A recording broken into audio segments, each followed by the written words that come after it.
جانا، بیدار و حیرانم. هر شب به یادت جانا، بیدار و حیرانم.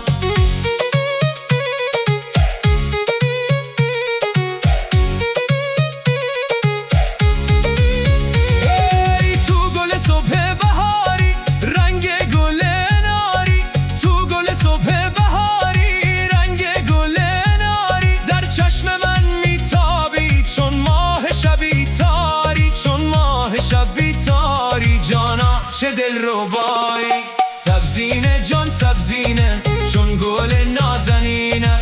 هر کس که رو خط بینه، دل سوی تو نشینه.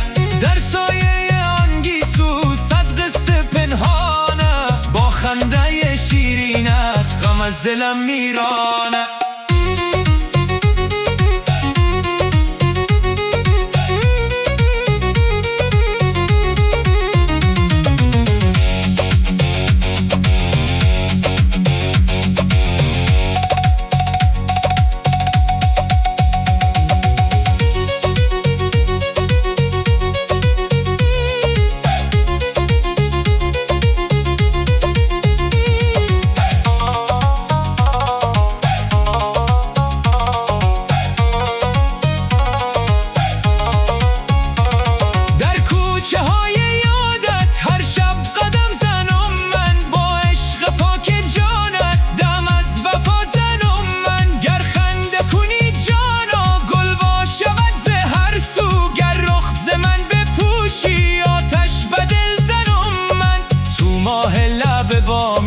آرام هر شامی، تو ماه لب بامی، آرام هر شامی.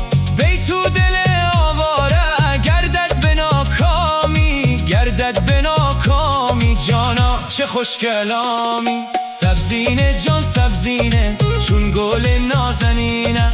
هر کس که رو خط بینه، دل سوی تو نشینه.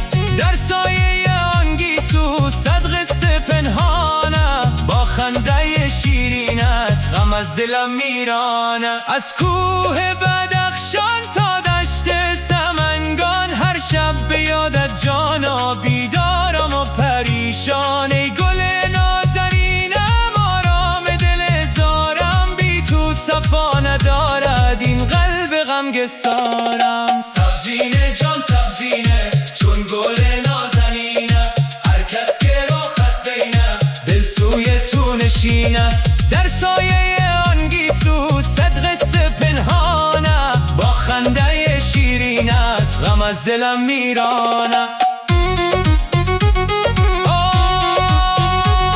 ای جان سبزینه جانم، گل پروانی تو، توت سمنگانی تو.